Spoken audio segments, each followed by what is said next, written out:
There's no warning or a tagline which says that this guy is not to be taken seriously because he's not a doctor, he's not a nutritionist, he's got no idea about nutrition whatsoever. He's not serious.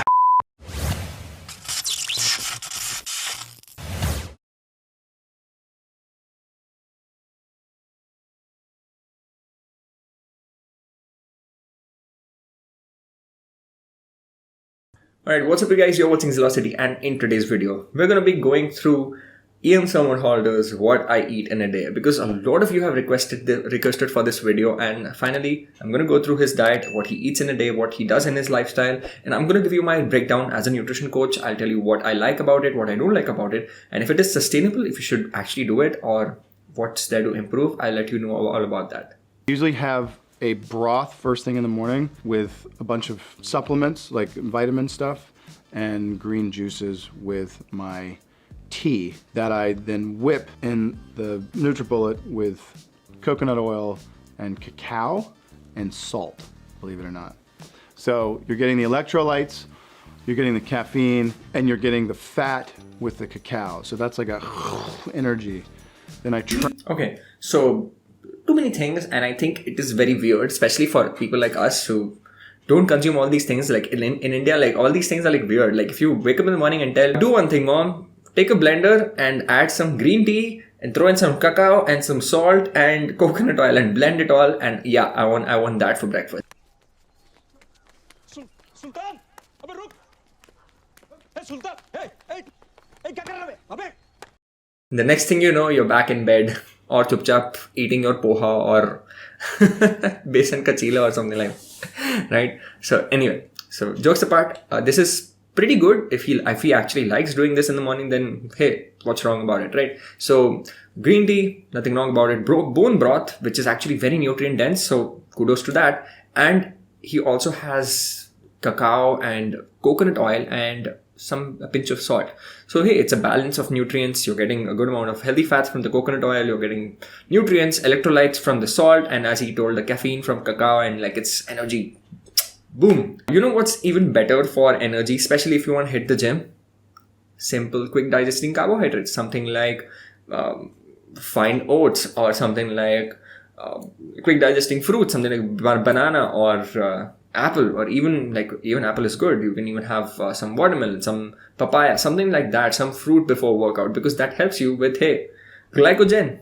You're finding the right answer. The answer is glycogen. So glycogen helps you. So obviously, if you have some fruit before workout, you have that energy which converts into glycogen and helps you push better in terms of your weight training. Hey, now if you're talking about doing cardio, then yes, absolutely, having the fat first, that new trend about low carb dieting, have fat first thing in the morning, and that's a new trend, relatively new, I would say. So a lot of people are doing that nowadays, and it's not wrong, especially if you want to do cardio. Then yeah, like you can have fat first, and it's sort of like an effect of consuming fat for energy, and your body is burning your body fat for energy. Once the fat calories that you consume is over, your body is forced to burn fat calories from your body, the stored body fat, for energy. And yeah, for cardio, that's a good thing. But for weight training, your body uses glycogen more efficiently than fat, than your energy from your stored body fat, right? So we have the stored form of glucose, which is called glycogen, in our muscle and liver. So obviously the muscle glycogen is burned for energy during a weight training workout. So it's absolutely beneficial if you consume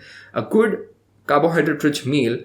If you want to maximize your output in the gym, then yes, having more carbohydrates pre-workout, like at least 20-30 grams of carbohydrates pre-workout, helps you lift better and perform better in your weight training workout. But hey, if he's used to this, then it's pretty good. I eat a lot of meat, so I substitute it with fish. So I have to eat like 2 giant handfuls of nuts, walnuts or cashews or pecans or Brazil nuts, and then meat. So usually it's fish, and I'll alternate ocean fish, freshwater fish. Usually broil or pan fry, but I cook on a lot of cast iron or ceramic coated cast iron, which I guess the jury's still out. No non-stick. It is as toxic as the day is long.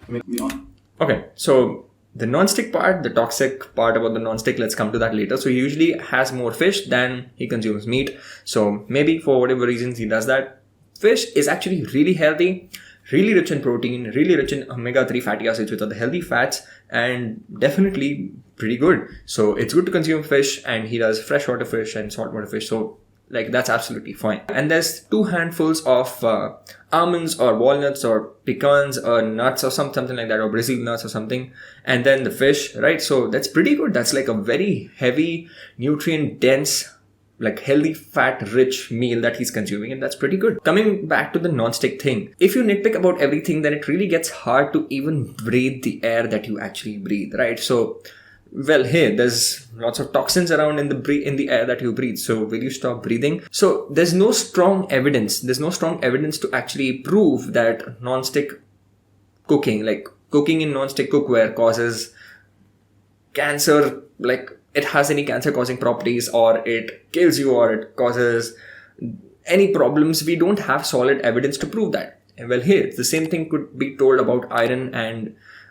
aluminium cookware. Like some people say that it causes iron overload, so you shouldn't be cooking in iron, like cast iron cookware. And see, it's like a never ending debate, right? So we can't keep like nitpicking everything, and we can't go crazy about everything. That's why I'm saying that you shouldn't be worrying too much about all these silly things.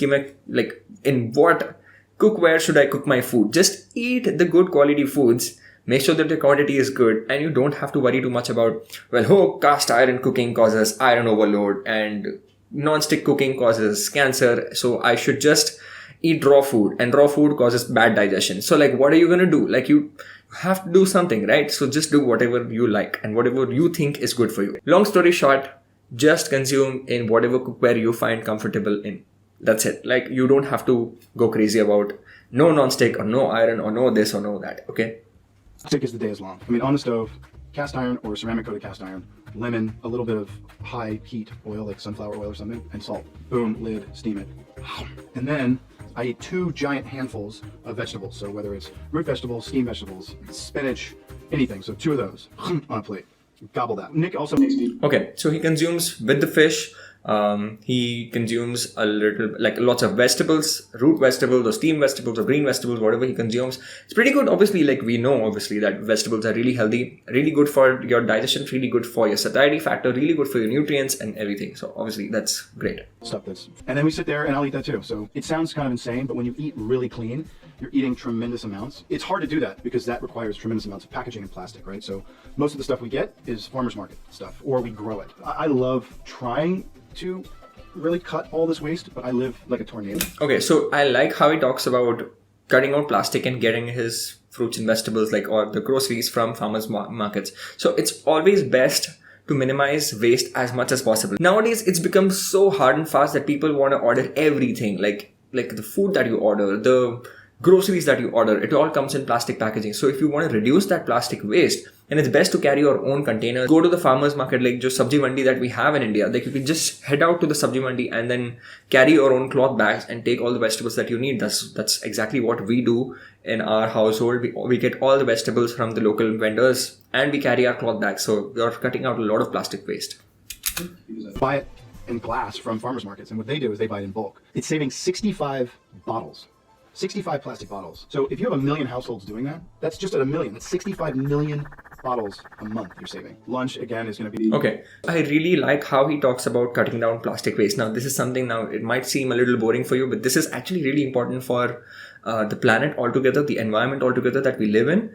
And this is the least that we could do, right? So I like how he talks about carrying glass jars for your grocery stuff, and this is exactly what we do. We, like, I don't want to brag about it, but it's actually true. So this is a message. It's like a public service announcement that I want you all to understand, that you could always make the smallest of efforts for the planet, right? So the smallest of the efforts, like you don't have to go all crazy that don't consume this, don't consume that, and clean up the entire earth. I'm not asking you all to do that. Just the simple thing is, whenever you go out to buy groceries, like let's say if you want to go purchase rice, so we have lots of rice traders around our place. Like, so India is filled with lots of rice traders. You could just carry your own containers and get the rice or lentils or beans, whatever you want to purchase from the market. You can just carry your own big containers and get them filled up like once a month or once in 2 months or whatever, like however frequent your consumption is. You could just carry large containers, and that would save up on so much of unnecessary plastic and unnecessary waste that we do in the environment, right? So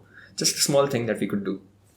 Lunch, again, is going to be a fish, huge amounts of vegetables, sweet potato, quinoa, big white potatoes, and some high density fats later on. Oh, I forgot. Yep. Okay, so lunch again is pretty balanced, well-balanced lunch. Like as he told earlier, like he loves consuming fish and vegetables, like lots of vegetables. Then he consumes sweet potatoes, white potatoes, quinoa, something like that. So good complex carbohydrates like fiber, very good amount of fibrous carbohydrates coming in, like starchy carbohydrates coming in. There's good quality fats coming in from the fish, good protein coming in from the fish. So that's a pretty good balanced meal. Like I really like it. So 10 out of 10 for that superb meal.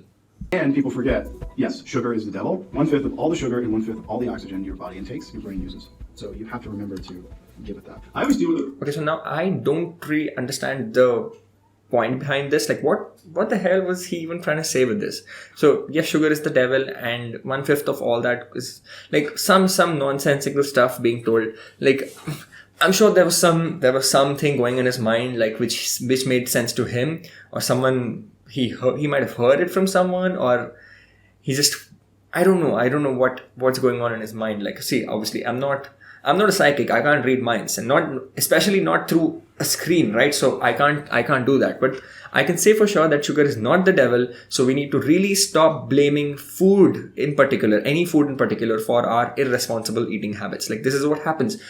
I gained weight because I ate 1 gram of sugar every day. Like that is stupid, bro. No, you've gained weight because you eat irresponsibly and you don't know when to stop, or you're consuming bad quality of food, or you're consuming too much of sugar and fat. Like, have you ever actually seen someone eat plain sugar if they have a sugar craving? Like that's the stupidest thing that I would ever see anyone doing. And even if you do, like let's say if you actually sit down and you consume like 30 grams of like plain sugar, you're getting only 100 calories from that. Okay. And that's like, it's not that those 100 calories are going to just cause 20 kgs of fat gain in your body. It's not going to happen. So let's be very realistic with the sugar consumption. So if you read any clinical literature which holds most amount of reliability, something like systematic reviews, meta-analyses, randomized controlled trials, and especially if you take advice from PhDs like Dr. Lane Norton or Alan Aragon, the kings of nutrition PhD, I would say.